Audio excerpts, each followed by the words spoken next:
Hey there, today I'm going to show you how to change your virtual background so that you can use it in your teletherapy sessions or when you do a class meetup with students to bring your lesson to life. So this is me in a Zoom call and this is my background. I got the grass from Pixabay. You can get free stock images, and I inserted that into a PowerPoint and I added some caterpillar critters and different animals from the book In the Tall Grass, and then I saved it as a ping and put it in a file.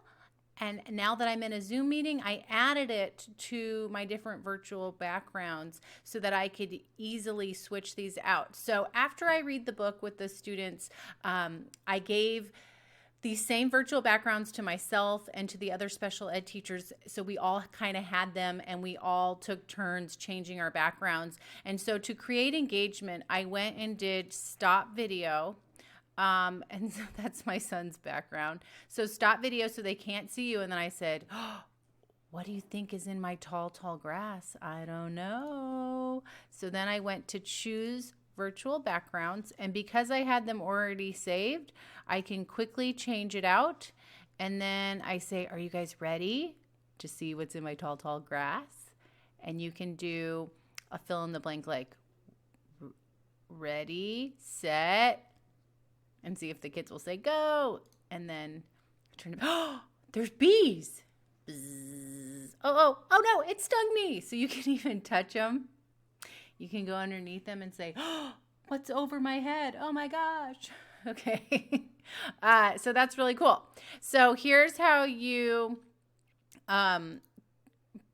get your virtual background. So you've downloaded if you go to my website, there's a link in the comments. You can download this free background. So you don't have to make them. You can save some time.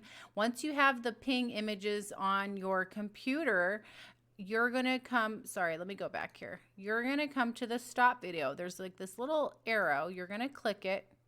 You're going to go to choose virtual background. Then you're going to go to this little dot area and it says add image or video. So you're going to add an image, and I'm going to go to my In the Tall Grass, and I'm going to add, let's add a bunny. Ta-da! So now it's available. Any of these are here. Okay, so now anytime, let's say you like this background, but now you're like, oh, I'm done with this one. You're going to go to choose virtual background, and now they're still in there, and now you can have a hummingbird. Okay, so easy peasy. If you have any questions, feel free to write in the comments. Let me know where you're getting your background images to make therapy interesting and engaging, because I would love to add some more to my toolbox. And as always, if this video was helpful, make sure you subscribe to my YouTube channel. I'll talk to y'all later. Oh.